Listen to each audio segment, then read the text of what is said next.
인생의 후반전, 그 찬란한 여정을 준비하고 계신 모든 분들에게 깊은 평안과 지혜가 함께하기를 기원합니다. 오늘의 이야기는 은퇴 후 우리의 삶을 담을 그릇, 즉 어디서 살아갈 것인가라는 아주 중요하고도 현실적인 질문에서 시작됩니다. 이 내용은 단순히 집을 고르는 기술에 대한 것이 아닙니다. 앞으로 펼쳐질 수십 년의 시간을 어떤 풍경과 사람들 속에서 채워나갈 것인지에 대한 인생 설계 지도와도 같습니다. 오늘 이 이야기가 여러분과 여러분이 아끼는 소중한 분들의 삶의 작은 등불이 되기를 바랍니다. 마음에 울림이 있으시다면 이 지혜를 나누고 싶은 분들께 조용히 공유해 주시는 것만으로도 저희에겐 큰 힘이 됩니다. 여러분의 삶에 늘 축복이 가득하기를 바라며 이제 이야기를 시작하겠습니다. 은퇴 후의 거주지 선택은 우리 삶의 질을 결정하는 가장 중요한 변수 중 하나입니다. 어디에 터를 잡느냐에 따라 우리가 누릴 수 있는 유료 혜택, 교통의 편리함, 그리고 각 지방자치단체가 제공하는 복지 혜택까지 모든 것이 달라지기 때문입니다. 더 나아가 이는 평생 모은 자산의 가치를 지키는 문제와도 직결됩니다. 섣부른 선택으로 자산 가치가 하락한다면 노후의 안정은 크게 흔들릴 수밖에 없습니다. 얼마 전 저는 제주도에서 아주 인상 깊은 노부부를 만났습니다. 서귀포의 한 버스 정류장에서였죠.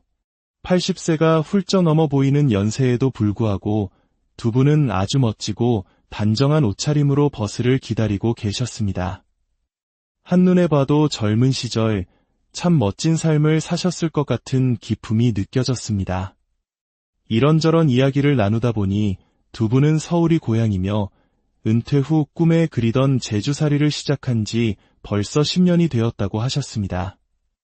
젊은이들이 제주 한 달 살기를 꿈꾸듯 두 분은 은퇴 후 제주 10년 살기라는 로망을 실현하신 셈입니다. 넉넉한 연금 덕분에 경제적으로 안정되자 부부는 인생의 다음 장을 어디서 보낼지 신중하게 고민했고 그 선택이 바로 제주도였던 겁니다. 그런데 더 놀라운 것은 그 다음 이야기였습니다. 두 분은 지금 전라남도의 한 실버타운으로 가기 위해 공항으로 가는 길이었습니다. 제주에서의 10년, 그토록 소망했던 꿈같은 시간을 충분히 만끽했으니 이제는 다음 단계로 넘어갈 때라는 겁니다. 80대 중반에 접어들면서 이제는 좀 더 체계적인 유료 서비스와 편안한 생활 인프라가 갖춰진 곳이 필요하다는 현명한 판단을 내리신 거죠. 이 노부부의 이야기는 우리에게 많은 것을 시사합니다. 노후의 주거지는 한 번 정하면 끝나는 것이 아니라 우리의 나이와 건강 상태, 그리고 삶의 방식에 따라 계속해서 최적의 장소를 찾아 떠나는 유연한 여정이라는 것을 말입니다. 많은 한국인들은 태어난 고향이나 평생을 살아온 서울을 떠나는 것을 두려워합니다. 정이라는 끈끈한 유대감과 익숙함 속에서 살아왔기 때문일 겁니다. 하지만 때로는 과감한 결단이 필요합니다. 뉴질랜드에서 만났던 한 캐나다인은 여행 왔다가 그곳의 풍경에 반해 아예 이민을 결정했다고 합니다. 우리도 이제는 익숙함을 넘어 진정으로 나의 남은 생을 풍요롭게 할 곳이 어디인지 진지하게 탐색해볼 용기가 필요합니다. 그렇다면 노후 거주지는 언제, 어떻게 선택해야 할까요? 이는 어떤 형태의 삶을 꿈꾸느냐에 따라 달라집니다. 만약 텃밭을 가꾸고 자연과 더불어 사는 전원 생활을 원하신다면 늦어도 50대 중후반에는 결정을 내리고 실행에 옮겨야 합니다. 70대가 넘어 전원주택의 넓은 마당과 텃밭을 관리하는 것은 상상 이상의 노동이 될 수 있습니다. 실제로 제 후배 한 명은 서울에서 1시간 거리의 유명한 전원주택 단지로 이사했지만 70세가 가까워지자 교통과 병원 문제로 큰 불편을 겪으며 다시 서울로 돌아오고 싶어 합니다. 한때는 로망이었던 곳이 나이가 드니 고립된 공간이 되어버린 것이죠. 반면 저처럼 도시의 편리함이 더 익숙하고 텃밭 가꾸기에는 소질이 없는 사람이라면 아파트가 훨씬 나은 선택일 수 있습니다. 중요한 것은 자신의 성향과 체력을 객관적으로 파악하는 것입니다. 집의 크기에 대해서도 생각해 볼 필요가 있습니다. 나이가 들수록 작은 집에 살아야 한다는 말이 있지만 꼭 그렇지만은 않습니다. 물론 청소나 관리가 쉽다는 장점은 있겠죠. 하지만 너무 좁은 공간은 오히려 정신적으로 답답함을 줄 수 있습니다. 혼자 사는 젊은 연예인들도 TV에 나오는 걸 보면 상당히 넓은 집에서 여유롭게 살지 않습니까? 각자의 형편과 취향에 따라 다르겠지만 적어도 25평에서 35평 정도의 공간은 확보되어야 삶의 질이 유지될 수 있다고 생각합니다. 저 역시 글을 쓰고 유튜브 촬영을 위한 서재 공간이 필요하기에 비교적 넓은 집을 선택했습니다. 자, 그렇다면 구체적으로 어떤 조건들을 고려해야 할까요? 노후 거주지 선택의 5가지 황금률을 제시해드립니다. 첫째, 생활비 부담이 적은 곳이어야 합니다. 같은 돈이라도 서울과 지방에서의 가치는 다릅니다. 서울에 비싼 아파트값을 깔고 앉아 전전긍긍하기보다는 지방으로 옮겨 생활비 부담을 줄이고 그 차액으로 여유로운 생활을 누리는 것이 현명합니다. 둘째, 유료시설이 가까워야 합니다. 응급상황 발생 시 20에서 30분 내에 구급차가 도착할 수 있는 거리, 그리고 지역 내에 신뢰할 만한 종합병원이 있는지는 반드시 확인해야 할 필수 조건입니다. 셋째, 자연환경이 깨끗하고 쾌적한 곳이어야 합니다. 매일 가볍게 산책하며 맑은 공기를 마실 수 있는 환경은 돈으로 환산할 수 없는 가치를 지닙니다. 저 또한 과거 영등포 번화가에 살다가 8년 전 청계산 자락으로 이사온 후 매일 숲을 걸으며 얻는 건강과 평온함에 크게 만족하고 있습니다. 넷째, 교통시설과 생활 인프라가 잘 갖춰진 곳이어야 합니다. 아무리 자연환경이 좋아도 교통이 불편하면 고립되기 십상입니다. 대중교통으로도 자녀나 친구들을 만나러 가기 편하고 장을 보거나 문화생활을 즐기기에 어려움이 없는 곳을 선택해야 합니다. 다섯째, 사회적 교류가 용이한 공동체가 있는 곳이어야 합니다. 노후의 가장 무서운 적은 고독입니다. 이웃과 자연스럽게 어울리고 취미를 공유하며 소속감을 느낄 수 있는 곳이라야 정신적으로 건강한 노후를 보낼 수 있습니다. 이 5가지 조건을 기준으로 살펴보면 인공지능에게 물어보니 강원도의 강릉과 속초, 전라남도의 여수, 충청남도의 아산과 천안, 경상남도의 창원과 진주, 그리고 제주도 등을 추천하더군요. 물론 이는 참고자료일 뿐입니다. 가장 좋은 곳 중 하나는 친구와 추억이 있는 고향일 수 있습니다. 저 또한 고향인 춘천으로 돌아갈 계획을 세우고 있습니다. 앞으로는 집을 소유의 개념보다는 최적화의 관점에서 바라봐야 합니다. 집값 등락에 일희일비하며 불안에 떠는 삶이 아니라 관리비가 적게 들고 교통과 의료가 편리하며 마음의 평화를 얻을 수 있는 곳. 그곳이 바로 당신의 노후를 위한 최고의 집입니다. 우리는 노후 준비에 대해 이야기할 때 종종 통계에 기댑니다. 하지만 한국 노인 77%의 월 연금 수령액이 60만 원 이하라는 통계보다 더 중요한 것은 나는 과연 준비가 되어 있는가라는 질문입니다. 노후 준비가 끝났는지를 가늠하는 기준으로 저는 3가지 재테크를 제안합니다. 첫 번째는 누구나 아는 재물제자를 쓰는 재테크입니다. 연금, 이자 소득, 부동산 등 나의 재정 상태가 안정적인지를 점검하는 것입니다. 두 번째는 제주제자를 쓰는 재테크입니다. 이는 은퇴 후의 시간을 무엇으로 채울 것인가에 대한 답입니다. 등산이나 골프 같은 단순한 취미를 넘어 내 삶을 풍요롭게 할 다양한 재주를 갖추고 있습니까? 새로운 것을 배우고 때로는 그것으로 작은 수입을 창출할 수도 있는 능력, 그것이 바로 재주 재테크입니다.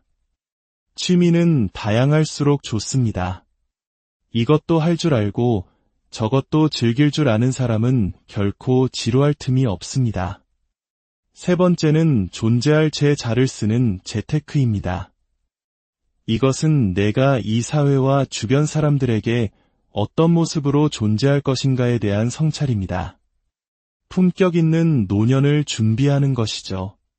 예를 들어 차가 없는 좁은 건널목에서 빨간불일 때 꿋꿋이 신호를 지키는 노인의 모습은 그 자체로 존경스러운 존재의 증명입니다. 봉사활동을 통해 사회에 기여하고 항상 깔끔한 외모와 긍정적인 태도로 주변에 좋은 영향을 주는 것, 이것이 바로 존재 재테크입니다. 이 세 가지 재테크가 조화롭게 준비될 때 비로소 우리는 완벽한 노후를 맞이할 수 있습니다. 또한 우리는 노후에 대해 몇 가지 큰 착각에 빠지곤 합니다. 이 착각에서 벗어나야만 현실적인 준비가 가능합니다. 첫째, 나이는 숫자에 불과하다는 착각입니다. 나이는 숫자가 아니라 몸으로 느끼는 무게입니다. 70대 초반의 체력과 중반의 체력은 확연히 다릅니다. 지금의 건강이 영원할 것이라는 착각은 위험한 재정 계획으로 이어질 수 있습니다. 둘째, 99세까지 88하게 살라 2에서 3일 앓고 죽는다는 9988이 3, 4분의 착각입니다. 이것은 모두의 소망일 뿐 현실은 길고 고통스러운 투병으로 이어질 수 있습니다. 이를 대비한 의료비와 돌봄 계획이 반드시 필요합니다. 셋째, 자식들이 나를 돌봐줄 것이라는 착각입니다. 우리는 부모님께 어떻게 했습니까?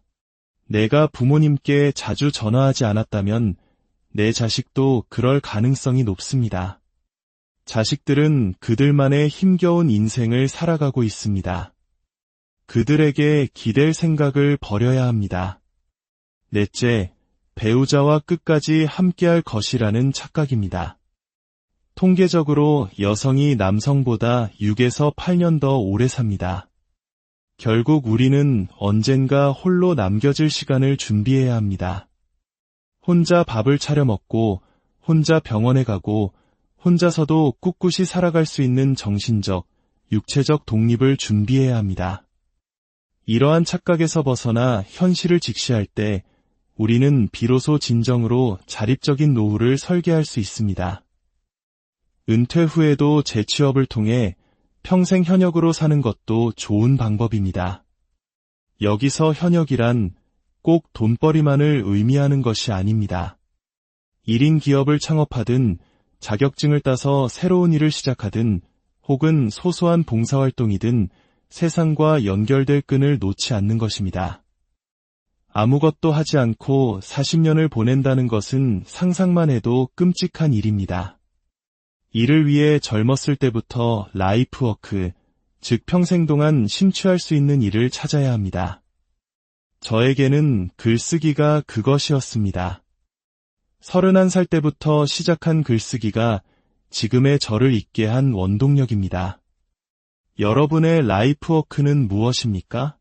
결국 자녀의 도움 없이 노후를 준비하려면 스스로 소득을 창출할 일거리를 만들고 3층 연금을 단단히 쌓아두며 필요하다면 주택연금도 활용해야 합니다. 그리고 무엇보다 절약을 생활화해야 합니다. 외식을 줄이고 불필요한 교통비를 아끼고 과감하게 차를 처분하는 용기도 필요합니다. 노후에 가장 소중한 것은 단연 건강입니다. 건강을 해치는 세 가지 주범은 방콕, 즉 집에만 틀어박혀 있는 것, 그리고 술과 담배, 마지막으로 외로움입니다. 집 밖으로 나와 세상과 만나고 사람과 교류하십시오. 마지막으로 당신의 노후를 눈부시게 만들어줄 세 가지 키워드를 가슴에 새기시길 바랍니다. 첫째는 액티브입니다. 늘 활동적이고 역동적으로 움직이십시오. 한 정거장쯤은 걷고 새로운 운동에 도전하십시오. 둘째는 인터레스트입니다. 세상에 대한 호기심과 관심을 잃지 마십시오. 호기심이 사라지는 순간 우리는 늙기 시작합니다. 끊임없이 배우고 탐구하십시오. 셋째는 엔조이입니다. 삶의 모든 과정을 즐기십시오. 멕시코 시장에 한 양파 파는 노인은 돈을 벌기 위해서가 아니라 시장의 풍경과 사람들과의 대화를 즐기기 위해 양파를 판다고 했습니다.